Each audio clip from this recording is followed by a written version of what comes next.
Israel mendapat kecaman dari internasional setelah meluncurkan rudal ke kamp pengungsian di Rafah.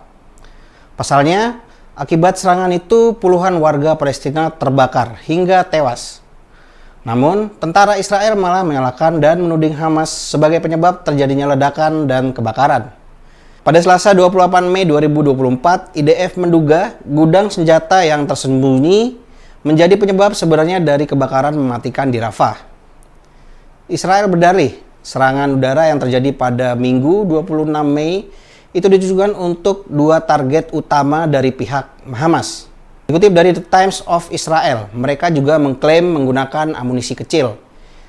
Sehingga militer rezim Zionis meyakini ledakan dari amunisi tersebut tak menimbulkan kebakaran. Israel mencurigai adanya amunisi atau bahan mudah terbakar yang tersimpan di kamp itu yang menyebabkan ledakan susulan. Sebelumnya, IDF mengklaim telah melacak dua komandan Hamas, Yassin Rabia dan Khalid Najar di Rafah. Menurut intelijen IDF, daerah tersebut telah digunakan untuk kegiatan Hamas, termasuk untuk peluncur roket di dekatnya. Puluhan pengacara meragukan dasar penetapan Peggy Setiawan alias Peron sebagai tersangka baru dalam kasus pembunuhan dan ruda paksa Vina Cirebon 2016. Karena yakin Peggy tidak bersalah, setidaknya 42 pengacara dari berbagai daerah kini bersatu. Mereka mengaku siap membantu Peggy bebas dari kasus tersebut. Dilansir dari tribunjabar.id, hal itu dikonfirmasi oleh Sugianti Iriani, selaku salah satu kuasa hukum Peggy pada Rabu 29 Mei 2024. Menurut Sugianti, sebanyak 42 pengacara yang bergabung untuk membela Peggy berasal dari lintas organisasi advokat di berbagai daerah, seperti Brebes, Indramayu, dan Jakarta. Sugianti menyampaikan para pengacara ini bergabung karena merasa peduli. Pasalnya puluhan pengacara tersebut juga yakin bahwa Peggy tidak bersalah. Dengan dukungan puluhan pengacara ini, Peggy Setiawan mendapatkan dorongan moral yang besar dalam menghadapi kasus hukum yang menimpanya.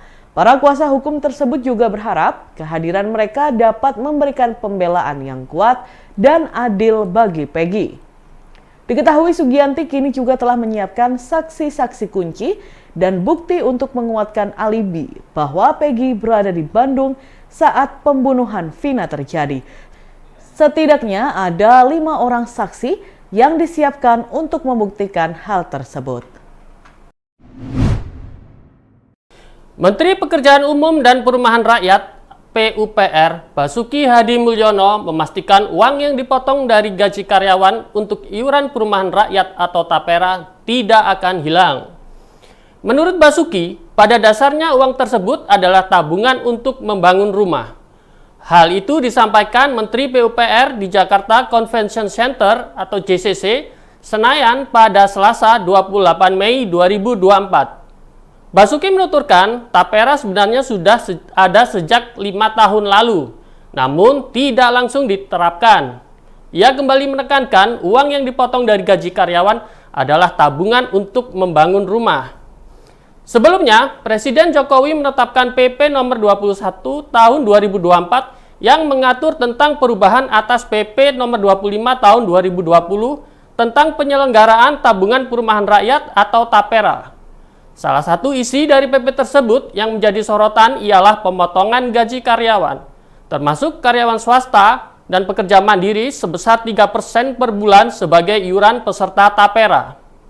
Pemberi kerja wajib mendaftarkan karyawannya kepada BP TAPERA paling lambat 7 tahun sejak tanggal berlakunya PP tersebut. Artinya, pendaftaran kepesertaan dana TAPERA termasuk pemotongan gaji karyawan wajib dilakukan paling lambat tahun 2027. PJ Gubernur Jawa Timur Adi Karyono mengeluhkan sulitnya mencari tenaga perawat lansia, ODGJ, dan penyandang masalah kesejahteraan sosial di Jatim. Bahkan saat rekrutmen tenaga P3K Pemprov Jatim tahun lalu, semuanya tidak ada yang mau mengisi posisi tenaga perawat di UPT Pelayanan Sosial yang dimiliki oleh Pemprov Jatim.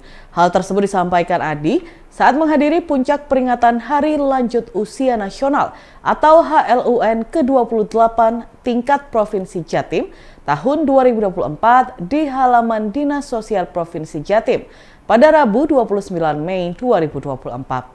Sebab itu, guna meningkatkan kesejahteraan lansia dan usia harapan hidup Jatim, Adi menyebutkan pihaknya akan membuat kebijakan diskresi. Di saat tidak boleh lagi mengangkat tenaga honorer, Pemprov Jatim akan membuka rekrutmen khusus honorer untuk mengisi posisi yang dikhususkan merawat para lansia, ODGJ, serta anak-anak terlantar. Lebih lanjut, HLUN tahun ini dirayakan secara meriah oleh Pemprov Jatim. Mengangkat tema Lansia Terawat, Indonesia Bermartabat, kegiatan HLUN ini diikuti oleh 400 lansia yang berasal dari 7 UPT Pelayanan Sosial se-Jatim, serta beberapa organisasi peduli lansia di bawah naungan Dinas Kesehatan Provinsi Jatim. Secara khusus, Adi mengajak seluruh masyarakat agar lebih peduli dan menaruh perhatian khusus kepada lansia. Salah satu caranya adalah dengan membuka akses seluas-luasnya kepada lansia, baik akses untuk memperoleh kesehatan, transportasi, perumahan, dan layanan sosial lainnya. Adi menuturkan, Pemprov Jatim telah melakukan beberapa terobosan dalam rangka memberi perlindungan sosial dan rehabilitasi sosial bagi para lanjut usia. Berbagai program itu terangkum dalam program Nawa Bakti Satya yang telah digagas oleh Gubernur dan Wakil Gubernur Jatim periode 2019 hingga 2024, yakni Kofifa Indar Parawansa dan Emil Dardak. Program tersebut adalah Jatim Sejahtera. Beberapa di antaranya adalah bantuan permakanan bagi lanjut usia terlantar dalam panti, penanganan lanjut usia luar panti berbasis keluarga dalam bentuk daycare, konseling dan family support, serta program Keluarga Harapan atau PKH+. Program PKH+ ini merupakan program khusus dari Pemprov Jatim bagi lansia miskin dengan usia di atas 70 tahun yang masuk dalam kategori keluarga PKH. Ia menambahkan, program PKH+ diharapkan dapat meningkatkan taraf hidup dan kesejahteraan bagi lansia melalui pemanfaatan bantuan sosial berupa uang yang disalurkan secara non-tunai kepada total sasaran sebanyak 50.000 penerima manfaat lansia di tahun 2024. Besaran bantuannya yakni Rp2 juta per tahun. Selain PKH+, Pemprov Jatim melalui Dinas Sosial juga memberikan layanan permakanan kepada lansia yang ada di 7 UPT layanan sosial dengan jumlah 950 orang. Berdasarkan data dari BPS Usia Harapan Hidup atau UHH Jatim mengalami kenaikan setiap tahunnya. Pada tahun 2022, UHH laki-laki di Jatim sebesar 69,81 dan perempuan 73,71. Dan tahun 2023, UHH laki-laki naik menjadi 70,16 serta perempuan sebesar 74,16. Dalam Tribunnews berikut kita simak bersama wawancara dengan PJ Gubernur Jawa Timur Adi Karyono.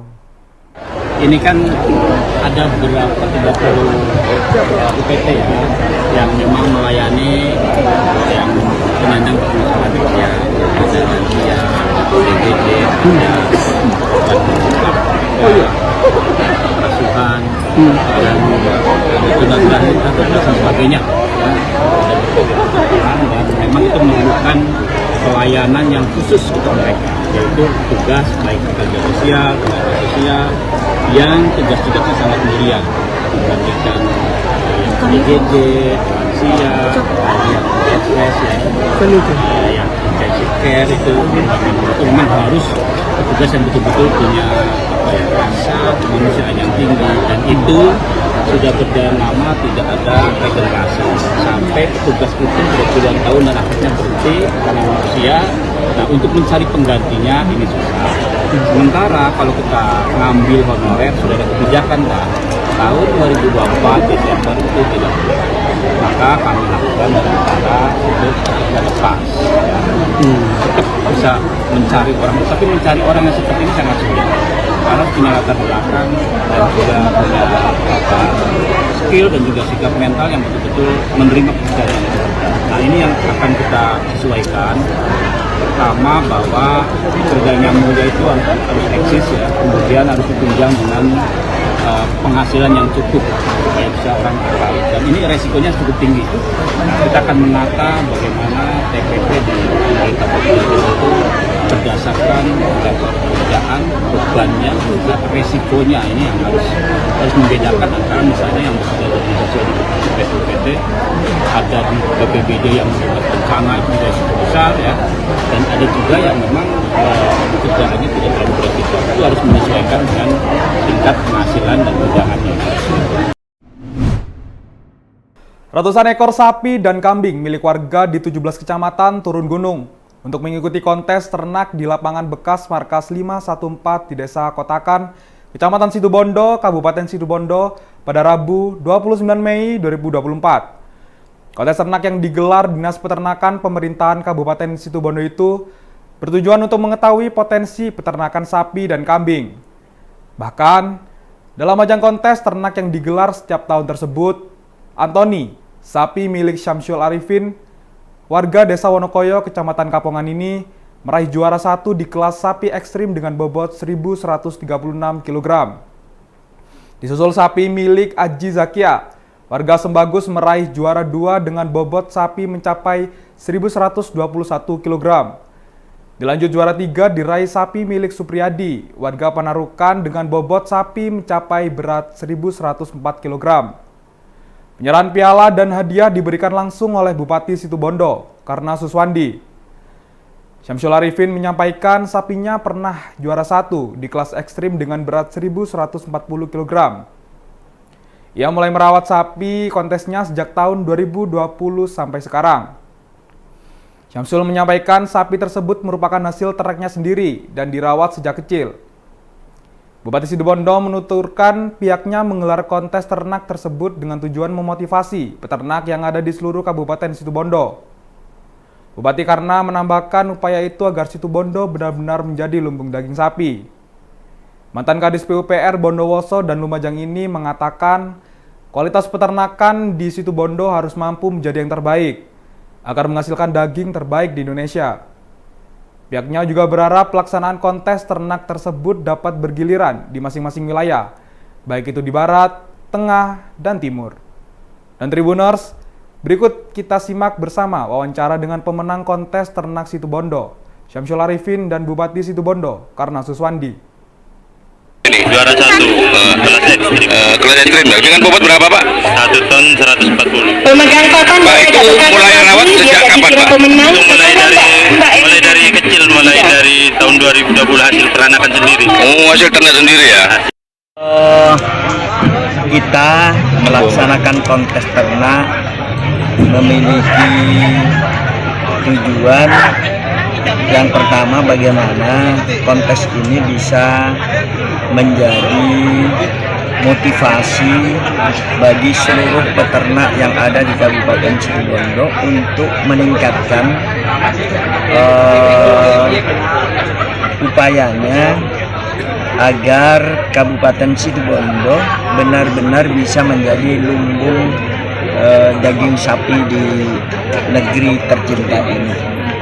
Oleh karena itu, kualitas peternakan kita harus mampu menjadi yang terbaik, sehingga daging-daging yang dihasilkan menjadi daging-daging yang terbaik di Indonesia ini.